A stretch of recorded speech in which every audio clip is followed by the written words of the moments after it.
Assalamualaikum. Hari ni ibu buat video malam ni saja nak jawab ada ramai yang tanya dekat ibu macam mana nak baikkan kucing yang baru datang, and then macam mana ibu jaga dalam bilik, sebab ada kebanyakan antara mereka yang jaga dalam bilik kucing tu bila ramai-ramai dia akan poo merata-rata, bila satu buat semua ikut. Okey, ibu adopt pun macam Bibah dah besar, Junior dah besar, Mika yang baru datang ni Alhamdulillah dah serasi dah. Tapi dia memang ambil masa lah sebab dia kucing yang sensitif.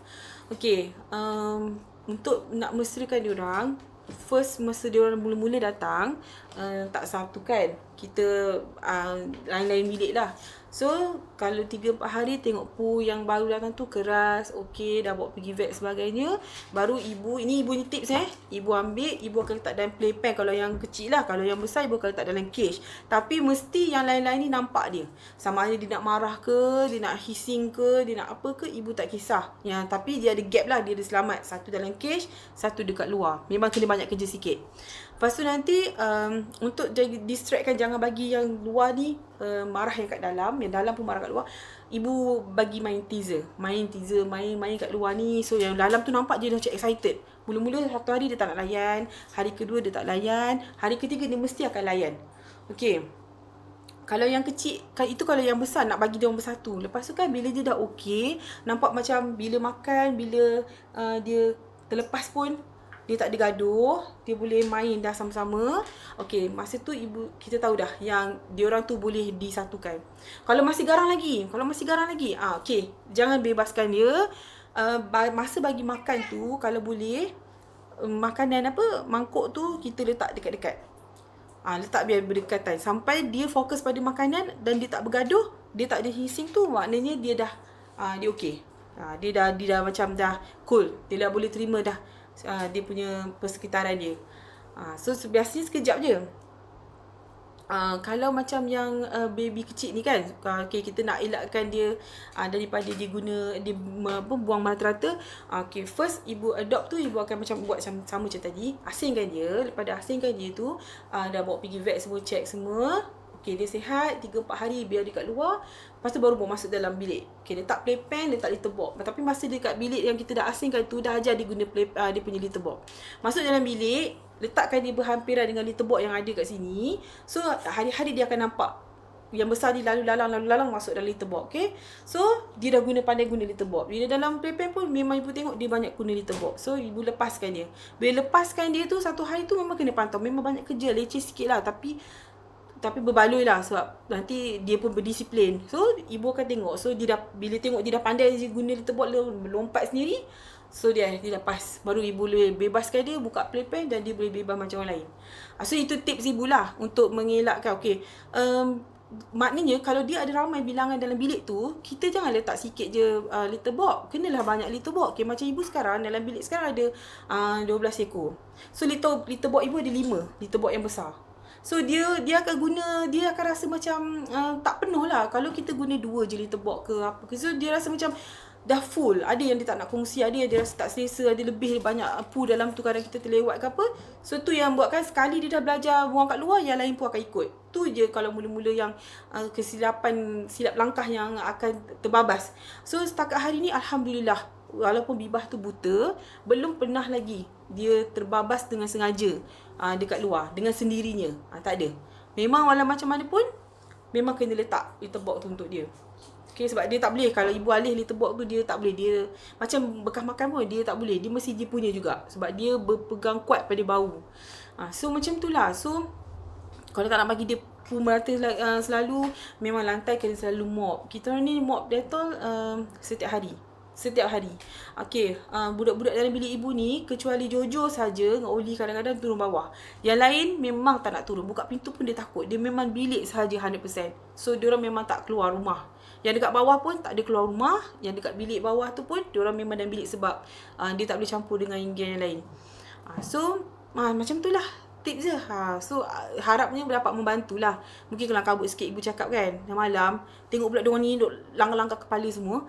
Tapi macam itulah, kalau nak bagi diorang guna litter box dalam bilik, tak nak bagi diorang poo merata-rata, kita kena banyakkan litter box dalam sesebuah bilik tu. Ikut berapa ekor yang ada. Kalau kadang ada 5-6 ekor, jangan letak. Kalau ada 7-8 ekor, jangan letak 2 je. Mungkin kita lebihkan 3 ke.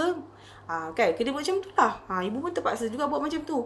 Bilik ni penuh kucing daripada orang. Tapi asalkan kita selesa menghirup udara dalam bilik, diorang pun selesa, kaki tangan bersih sebab diorang tidur dengan kita. So sebelum tidur memang akan lap wet tissue kat buntut dia, kat paw dia tu. Sebab ibu bagi diorang makan 3 kali je sehari. So ibu boleh tahu berapa kali dia akan berak, pukul berapa last kali dia akan masuk untuk buang air. Pukul 3-4 pagi tu tak adalah, memang tak akan masuk. Satu lagi, penggunaan tofu ni alhamdulillah lebih baik daripada pasir untuk ibu lah. Sebab bilik tak ada berbau teruk, tak ada debu, tak ada benda yang melekat-lekat kat kaki tangan semua. Dan clamping pun kuat. So memang ibu dah setahun lebih dah guna tofu. So macam itulah apa yang kita buat, tips kita. Macam ibu ayah tadi tu, jangan bagi dia terbabas lah. Kalau dia terbabas boleh, cuma dia takes time sikit lah nak ajar dia balik. Kalau dah yang terbabas tu selalu macam 2 kali 3 kali lebih tu, kurung dia balik dalam cage. Kita bagi dia macam kita denda dia lah. So bagi dia masuk balik dalam cage, biar dia betulkan balik. Biar dia betul. Tapi kalau lepas tu pun dia masih lagi membuang, maknanya ada something wrong lah. Mungkin dia tak suka share litter box, mungkin dia stress, mungkin ada banyak faktor yang menyebabkan dia macam tu. Kalau baby kitten pula, kalau yang umur baru lahir kan, yang macam baby baru lahir tu, biar masa kecil biar bebas. Kucing ibu tak cage kan, dia boleh menyusu anak dia kat mana-mana. Tapi bila anak dia dah buka mata, umur 3 minggu lebih kat sebulan tu, dah pandai main semua, masa tu tak kisah lagi. Sebab mak dia bersihkan poo dia, mak dia yang akan jilat anu dia semua. So dia tak akan merata-rata lah. Tapi lepas dia dah umur sebulan lebih, dia dah start dia makan, ibu akan kurung dia dalam cage. Dia boleh, mak dia rasa nak menetekkan dia, ibu masukkan. Lepas tengok dia dah habis menetek, mak dia dah berdiri tu, mak dia nak keluar. Keluarkan mak dia. Tapi dalam cage tu dah letak litter box. So daripada situ, dia pun akan belajar bila mak dia masuk litter box, bila mak dia makan. Dia akan belajar daripada situ. Macam mana cara nak makan, nak membuang semua. So bila umur dia dah masuk 2 bulan, dia dah handal guna litter box. Bila dia kat luar pun dia akan guna litter box, sebab dia akan nampak yang besar-besar guna. Itu tips ibu lah.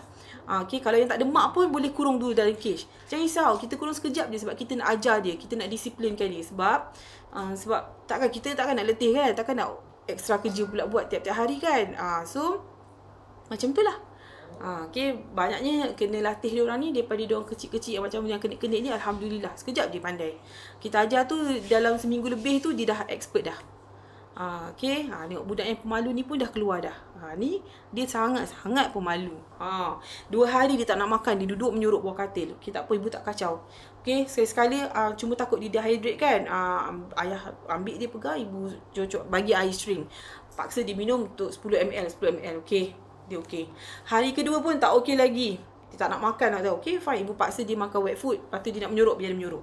Dan hari ketiga ibu ajak main teaser tu. Masa main-main tu tengok dia macam dah kelang kabut dah, macam nak main. Malam tu dia dah start keluar, orang pun dah tak gaduh dengan dia. Tu dah. Lepas tu dah okey dah. Bila kita main dia dah keluar-keluar, dia dah makan. Alhamdulillah. So dia dah boleh join, dia boleh lalu depan Kodi, dia boleh lalu depan Junior, boleh lalu semua orang lah. Tu je tips ibu lah. Apa-apa hal kita kena letak diorang, biar diorang nampak, tapi ada gap untuk permulaan. Dia dalam kandang ke, so dia tak boleh lah gaduh mencedera kan. So lama-lama hari-hari bau tu dah serasi. Kalau boleh mandikan dulu pun okey. Kalau tak nak mandi ke, pakai bedak Baby Johnson tu, baby tu kan, tepuk sikit-sikit letak kat badan. So yang lama bau yang baru, yang baru pun bau yang lama, tak ada masalah. So itu tips daripada ibu lah. Harapnya dapat membantu. Assalamualaikum.